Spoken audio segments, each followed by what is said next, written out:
Hey, good morning, everybody. Or at least it's morning here. Halloween has come and gone, and I didn't even know. I just lose track of a week or two at a time up here. Uh, what I'm going to do in this video is I'm going to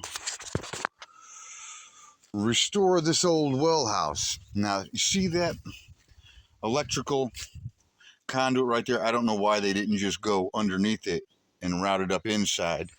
And as I rewired this bad boy, it just started coming apart, and it just looks terrible. Now, right there, you see I only painted one side. I don't like to waste paint, so what I do whenever I go to put my brushes up at the end of the night is I'll just come out here and beat my brushes on the cinder blocks, just kind of get the rest of that paint out. It kind of gets the most out of that paint. So what I'm going to do is I'm going to run into town. I'm going to pick up some lumber. I'm going to reframe that out and get a functioning cover going again. I had to switch over to the well. When we came up here, nobody ever said anything to us about a boil advisory when we moved in, and something was just off about the water. And then we noticed the every one of our cats suddenly had diarrhea. That's a mess, especially in a small house. Good Lord, man. I mean, crack a window, right? Uh,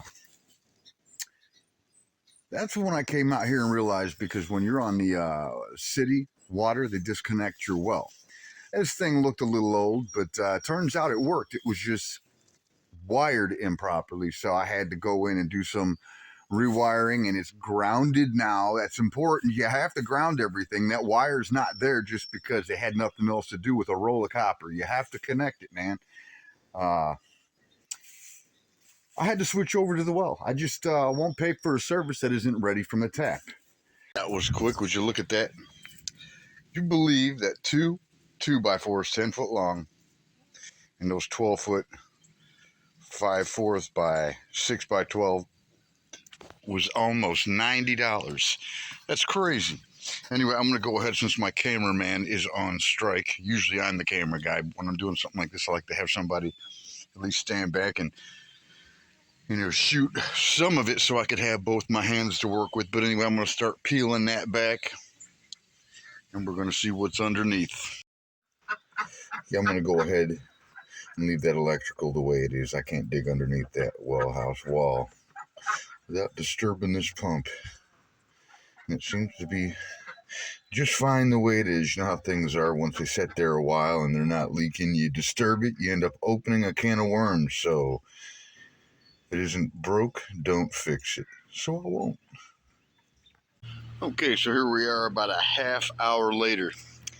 Now, I only bought 4 planks, but you see how nice is what they call down in these parts square. All right. Now, I cut those to length by just tracing them off on the frame. But look at that. I bought 4. I was only able to get 2 cuts per board with an odd length off on the end like that. So here's what we ended up with. See that? And what I did here, cut those a little thin. I centered those so the gap here, right in there, was the same on the other side. So I set up my table saw for 1 cut. Because they were shorter, I had to cut a little piece here on the end. But once I get everything glued, I'm going to use some wood glue there to kind of fill in some of those gaps. And then I'm going to pre-drill all my holes. Come on, people. We're not barbarians. Pre-drill your holes. This wood is expensive enough.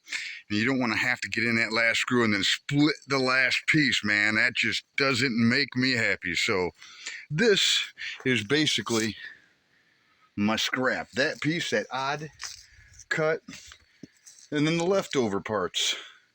Now, never throw anything away. That right there is strapping, bracing, whatever. But you can use that somewhere else. So I'm kind of glad to have some fresh wood left over for another project.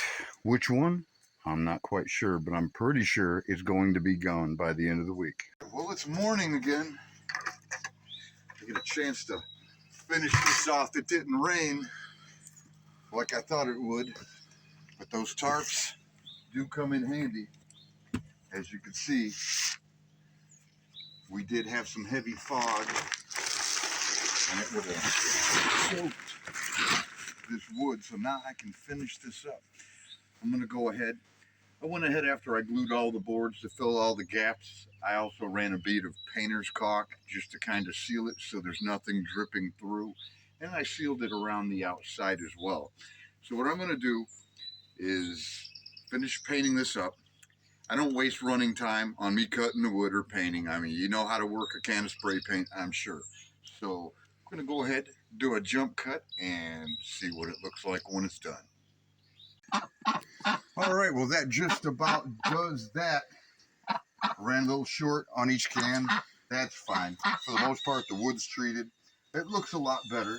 Got the handle on. Boom. Not too bad, huh? Maybe my mom was onto something when she said I was borderline artistic. Till the next video. We'll holler at you later.